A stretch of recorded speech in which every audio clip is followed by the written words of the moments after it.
안녕하세요, 청취자 여러분. 오늘 저희는 세계 최대 자산 운용사 블랙록의 2025년 3분기 실적 발표 자료 속으로 한번 깊이 들어가 보려 합니다. 네, 안녕하세요. 특히 이번에는 그 재무 성과와 전략 방향의 핵심을 엿볼 수 있는 최고 재무 책임자 CFO죠. 마틴 스몰의 발표 내용을 좀 집중적으로 분석해 볼까 합니다. 네, 오늘 저희가 살펴볼 자료는 블랙록 3분기 실적 발표 컨퍼런스 콜 녹취록 중에서도 딱 그 CFO 발표 부분만 발췌한 내용입니다. 아, 다른 부분 말고요? 예를 들면 CEO 발언이나 질의응답 같은 건 빼고. 네, 맞습니다. 그 부분들은 제외하고 오직 CFO가 제시한 그 그림에만 초점을 맞출 거예요. 그래야 블랙록의 현재 재무 상태, 그리고 뭐랄까 미래 전략의 방향성을 좀 더 명확하게 파악할 수 있을 것 같아서요. 그렇군요. 하긴 블랙록 같은 정말 거대한 금융기업의 CFO 발표는 단순히 숫자만 나열하는 게 아니니까요. 그렇죠. 그 안에서 회사의 재무 건산성이라든지 핵심 성장 동력, 또 미래를 위한 전략적 투자 현황 같은 걸 읽어내야 하잖아요. 맞습니다. 과연 이번 발표에서 마틴 스몰 CFO는 어떤 메시지를 던졌을까요? 자, 함께 그 핵심을 좀 탐색해 보시죠. 네, 그 마틴 스몰 CFO 발표 시작부터 뭐랄까 자신감이 좀 엿보였어요. 아, 그래요. 네, 미래 고객들이 뭘 필요로 할지 그 역량을 미리 구축하고 있다. 그리고 복잡하고 아주 규모가 큰 위탁 운용도 성공적으로 실행하는 데 집중하고 있다. 이런 점을 좀 분명히 하더라고요. 그리고 상반기에 좋았던 그 성장 흐름 있잖아요. 그게 3분기에는 더 힘을 받았다. 이렇게 강조를 했습니다. 발표 초반에 그 유기적 핵심 운용 보수 성장률이라는 지표가 나오던데요. Organic Base Fee Growth. 이게 좀 생소한데 구체적으로 어떤 의미인가요? 아, 네. 그 상당히 중요한 지표입니다. 이 유기적 핵심 운용 보수 성장률이라는 건요. M&A, 그러니까 인수합병 효과나 아니면 시장 등락 같은 외부 요인들 있잖아요. 네네. 그런 걸 제외하고 정말 순수하게 블랙록 자체 사업 운영을 통해서 얼마나 성장했는지 이걸 보여주는 척도거든요. 아하, 자체 체력 같은 거군요. 그렇죠. 근데 이게 지난 12개월 동안 성장률이 필프로에 달했다고 해요. 이게 4년 만에 가장 높은 수치랍니다. 와, 4년 만에 최고치요? 그러면 그 팬데믹 이후에 여러 불확실성이 있었는데도 핵심 사업 자체는 아주 탄탄하게 성장하고 있다. 뭐 이런 의미로 봐도 될까요? 바로 그렇습니다. 특히 주목할 점은요. 이 성장이 어느 한 분야에만 치우친 게 아니라는 거예요. 굉장히 다각화되어 있습니다. 다각화요? 네, EPF, 그러니까 상장 지수 펀드죠. 그리고 프라이빗 마켓, 이건 비상장 시장 투자고요. 또 고객 맞춤형 전체 포트폴리오 솔루션 제공이나 현금 관리, 캐시 매니지먼트 같은 다양한 영역에서 아주 균형 잡힌 성장을 보여주고 있어요. 야, 여러 엔진이 동시에 막 힘을 내고 있다는 거네요. 네, 맞습니다. 이게 특정 시장이나 상품에 너무 의존하지 않게 되니까 마치 잘 분산된 투자 포트폴리오처럼 회사 전체의 안정성을 높이는 그런 전략으로 보이는데요. 아, 정확한 비유십니다. 청취자 여러분께서 개인 자산 관리하실 때 분산 투자를 중요하게 생각하시는 거랑 정말 똑같은 원리죠. 네. 이렇게 다각화된 성장은 기업의 기초 체력을 강화하고 또 외부 충격이 왔을 때 회복력도 높여주거든요. 이런 기반 위에서 이제 3분기 동안 HPS 파트너스와 엘름트리 펀드 매니지먼트 인수를 마무리 진 거고요. 아, 그 인수건들이 3분기에 마무리됐군요. 거기에 더해서 시티그룹의 프라이빗 뱅킹 부문 그 시티웰스랑 800억 달러 규모의 SMA 솔루션 계약도 발표했죠. 네, 맞아요. SMA. 네, SMA는 Separately Managed Accounts, 개인별 맞춤형 투자 관리 계좌. 이거 맞죠? 네, 맞습니다. 그리고 또 네덜란드 연기금으로부터 300억 달러 규모의 아웃소싱 계약까지 까냈다고 하니까 와, 정말 눈코 뜰 새 없이 바쁜 3개월이었겠네요. 네, 상당한 성과들을 아주 짧은 기간 안에 이뤄냈습니다. 자, 그럼 이제 CFO가 발표한 구체적인 재무 성과 지표들을 한번 자세히 살펴볼까요? 네, 좋습니다. 먼저 운용자산 AUM 규모인데요. 이게 13조 5천억 달러로 사상 최대치를 경신했습니다. 13조 5천억 달러요? 와, 정말 천문학적인 규모네요. 자금 유입은 어땠습니까? 지난 12개월 동안 보면 약 6,400억 달러의 자금이 순유입됐고요. 3분기만 딱 놓고 보면 2,050억 달러가 순유입됐습니다. 이것도 아주 강력한 흐름이죠. 이야, 엄청난 자금이 계속 흘러들어가고 있네요. 그럼 이 자금 유입이 아까 말씀하신 그 유기적 핵심 운용보수 성장률, 여기에는 어떻게 반영이 됐나요? 네, 3분기 유기적 핵심 운용보수 성장률은 연율로 환산했을 때 10%를 기록했습니다. 10%요? 네, 이게 2021년 이후에 분기 기준으로는 가장 높은 성장률이라고 합니다. 성장을 이끈 주역들은 역시 아이쉐어즈 ETF, 그리고 프라이빗 마켓, 또 알라딘 플랫폼 기반의 아웃소싱 솔루션, 그리고 현금 관리 전략 이런 것들이었어요. 특히 이 분야들이 과거에 블랙록이 굉장히 전략적으로 꾸준히 투자해온 영역이다. 이 점을 CFO가 강조했죠. 맞습니다. 그러니까 수년간 공들여서 씨앗을 뿌리고 가꿔온 분야들에서 이제 본격적으로 풍성한 수확을 거두기 시작했다. 이런 의미로 해석할 수 있습니다.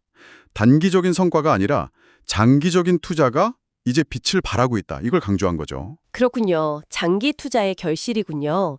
그럼 매출과 이익은 구체적으로 어떻게 나왔습니까? 3분기 총 매출은 65억 달러였습니다. 작년 같은 기간하고 비교하면 무려 25%나 증가했어요. 25%나요? 네. 여기에는 GIP나 프레이크린, HPS 인수 효과도 있었고요. 또 앞서 말씀드린 견조한 유기적 성장, 그리고 시장 변동성이 좀 긍정적으로 작용한 영향, 이런 것들이 복합적으로 반영됐습니다. 영업이익 역시 26억 달러로 전년 동기 대비 23% 증가하면서 아주 견조한 모습을 보였고요. 매출, 영업이익 둘 다 정말 인상적인 성장을 보였는데 주당 순이익 EPS는 11.55달러로 전년 동기 대비 1% 증가에 그쳤다고 발표했어요. 이익은 이렇게 크게 늘었는데 EPS 증가율이 상대적으로 좀 낮은 건 이건 왜 그런 건가요? 그거 아주 중요한 지적이십니다. CFO 설명에 따르면요. 이게 주로 GIP나 HPS 같은 대규모 인수 과정에서 자금 조달 등을 위해서 신규 주식을 발행했기 때문입니다. 아, 주식 수가 늘어나서. 네, 그러니까 회사의 전체 순이익 파이는 커졌는데 그 파이를 나눠 갖는 주식 수가 늘어나면서 주식 한 주당 돌아가는 이익은 좀 희석된 효과가 나타난 거죠. 적극적인 M&A를 통한 성장 전략의 단기적인 결과라고 볼 수 있습니다. 그러니까 이익 창출 능력 자체의 문제라기보다는 성장을 위한 어떤 투자 과정에서 나타난 회계상의 영향이다. 이렇게 이해하면 되겠네요. 그렇습니다. 추가적으로 비영업이익이 좀 줄어든 요인도 있었는데요. 특히 그 스테이블코인 발행사 서클 투자 관련해서요. 8,400만 달러 규모의 비연금성 순투자 손실, 그러니까 평가 손실이죠. 이게 발생한 점도 EPS에 영향을 좀 미쳤습니다. 아, 서클 투자 손실. 네, 이게 또 암호화폐 관련 자산 투자가 가진 어떤 변동성을 좀 보여주는 사례이기도 하고요. 그렇군요. 세금 관련해서는 혹시 어떤 언급이 있었나요? 3분기 실효세율은 약 24% 수준이었고요. 다가오는 4분기 예상 실효세율은 한 25% 정도로 제시했습니다. 네, 이제 매출과 비용 구조를 좀 더 자세히 들여다볼 필요가 있겠네요. CFO 발표 내용을 보니까 가장 큰 비중을 차지하는 핵심 운용 보수 및 증권 대차 수수료, 이게 50억 달러로 전년 동기 대비 25% 증가했군요. 네, 맞습니다. 이 증가분에는 시장 상승에 따라서 운용자산이 늘어난 효과, 그러니까 시장 베타 효과라고 하죠. 그것과 꾸준한 유기적 성장 기여분, 그리고 최근에 인수한 GIP와 HPS의 기여분이 포함되어 있습니다. 아, 인수 효과가 구체적으로 어느 정도였나요? GIP가 약 2억 1,500만 달러, 그리고 HPS가 약 2억 2,500만 달러 정도 기여한 것으로 분석이 됩니다. 상당히 크네요. 그리고 흥미로운 점은 HPS 인수로 인해서 전체 평균 수수료율이 약간 올라갔다는 언급이 있었어요. 네. 그 HPS가 주로 운영하는 게 프라이빗 크레딧 같은 자산들이거든요. 이런 자산들은 전통적인 주식이나 채권보다는 운용 보수율이 좀 높은 경향이 있습니다. 아, 그렇죠. 그래서 HPS 자산이 블랙록 전체 AUM에 편입되면서 전체 자산 대비 평균 수수료율을 계산하는 연한산 효요 수수료율이라는 게 있거든요. 이게 전분기 대비해서 소폭 상승하는 효과가 나타난 겁니다. 인수한 자산의 성격이 전체 수익 구조에 좀 미묘한 변화를 가져온 거죠. 그렇군요. 성과 보수, 퍼포먼스 피즈는 어땠습니까? 이것도 굉장히 큰 폭으로 증가한 것 같은데요. 맞습니다. 성과 보수는 5억 1,600만 달러로 전년 동기 대비 33%나 증가했어요. 와, 33%요? 네. CFO는 이 증가분의 상당 부분이 바로 HPS 인수 효과라고 설명을 했습니다. HPS로부터 발생한 성과 보수가 약 2억 7천만 달러 정도로 추정이 되는데요. 이게 전체 성과 보수의 절반 이상을 차지하는 규모예요. 이야, 절반 이상이요. HPS 인수가 단기적으로 성과 보수 수익에 정말 큰 영향을 미치고 있네요. 네, 그렇습니다. 기술 서비스 및 구독 매출 성장세도 눈에 띄었습니다. 알라딘 플랫폼에 대한 꾸준한 수요, 여기에다가 데이터 분석 기업 프리퀨 인수 효과가 더해지면서 전년 동기 대비 28%나 증가했네요. 네. 프리퀨 인수 효과가 한 6,500만 달러 정도 되는데 이걸 제외하더라도 약 12%의 견조한 유기적 성장을 기록했습니다. 이건 블랙록의 기술 플랫폼, 특히 그 알라딘에 대한 금융기관들의 수요가 계속해서 높다는 걸 의미하죠. 알라딘의 힘이 여전하군요. 그렇죠. 그리고 미래의 반복적인 매출을 가늠할 수 있는 지표인 연간 계약 가치, ACV라고 하죠. 이게 29% 증가했고 유기적 ACV 성장률만 봐도 13%에 달합니다. 기술 부문이 정말 블랙록의 중요한 성장 동력으로 확실히 자리매김하고 있음을 보여줍니다. 네. 매출이 이렇게 늘어난 만큼 비용 측면도 좀 살펴봐야 할 텐데요. 총 비용은 전년 동기 대비 26% 증가했다고 밝혔죠. 네, 주요 증가 요인으로는 아까 말씀드린 성과 보수가 늘면서 이것과 연동된 직원 보상 비용이 증가한 점이 있고요. 또 GIP나 HPS 같은 M&A로 인해서 임직원 수가 늘어난 점, 그리고 인수 관련 통합 비용이 발생한 점, 또 지속적인 기술 투자 확대 이런 것들이 있습니다. 그리고 ETF 운용자산 AUM이 크게 늘면서 관련된 직접 펀드 비용도 증가했고요. 비용이 늘면서 표면적인 영업이익률은 44.6%로 전년 동기 대비 1.2%포인트 하락했군요. 아무래도 변동성이 큰 그 성과 보수 관련 비용 영향이 좀 커 보이는데요. 바로 그 지점을 CFO가 명확하게 짚었습니다. 변동성이 큰 성과 보수, 그리고 그에 따른 보상 비용을 제외하고 좀 더 안정적인 핵심 운용 보수 기반의 이익률을 봐야 한다는 거죠. 아하, 그렇게 계산한 조정 영업이익률, Adjusted Operating Margin이라고 하는데요. 이게 46.3%로 오히려 전년 동기 대비 1.1%포인트 상승했습니다. 그러니까 일회성이나 변동성 요인을 제거하고 보면 블랙록의 핵심적인 사업 운용 효율성이나 수익성은 오히려 개선되고 있다는 의미군요. 이건 상당히 긍정적인 신호로 봐야겠네요. 네, 맞습니다. CFO가 반복적인 수수료 기반 이익률 확장이라는 표현을 쓴 것도 바로 같은 맥락입니다.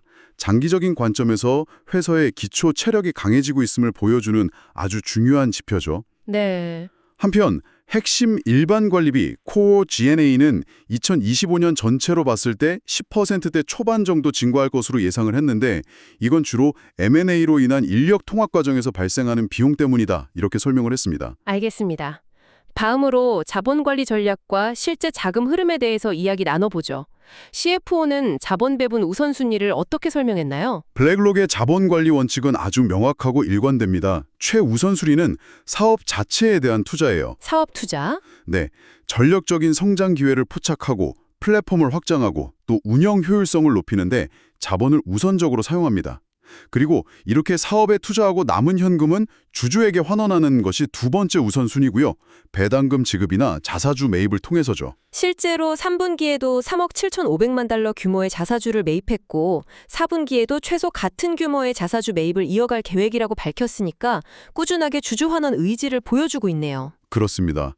자, 이제 3분기에 기록된 그 2,050억 달러라는 막대한 순유입액, 그 세부 내역을 한번 들여다볼 시간입니다. 네, 궁금합니다. 가장 두드러진 부분은 역시 iShares ETF입니다. 분기 사상 최대인 1,530억 달러가 순유입되었어요. 와, 1,530억 달러면 전체 순유입액의 거의 75% 아닙니까? 엄청나네요. 어떤 유형의 ETF가 인기를 끌었나요? 전통적인 핵심 주식형 ETF, 코어 에퀴티 ETF라고 하죠. 여기에 530억 달러, 그리고 인덱스 채권형 ETF, 인덱스 픽스트 인컴 ETF에 410억 달러가 유입되면서 꾸준한 수요를 보여줬습니다. 네. 여기에 더해서 그 디지털 자산 ETP, 그러니까 비트코인 아이비트하고 이더리움 ETHI 관련 상품으로 170억 달러가 유입되면서 업태 상위권의 자금 유입을 기록했고요. 오, 디지털 자산 쪽도 상당하네요. 네, 또 액티브 운용 전략을 가미한 액티브 ETF로도 210억 달러가 유입되면서 성장세를 보였습니다. 야, ETF 시장에서의 어떤 지배력과 혁신성을 동시에 보여주는 그런 결과네요. 기관 투자자, 자금 흐름은 어땠습니까? 기관 투자자 부문에서는요, 액티브 전략, 인스티튜셔널 액티브 쪽으로 220억 달러가 순유입되었습니다.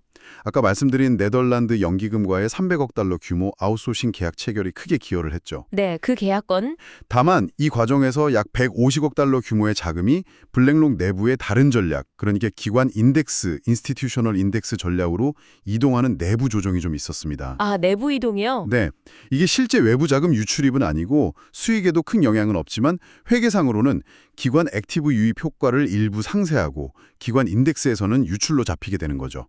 그래서 기관 인덱스 부문은 이 내부 이전을 포함해서 140억 달러 순유출로 기록되었습니다. 아, 그럼 복잡한 내부 흐름이 있었군요.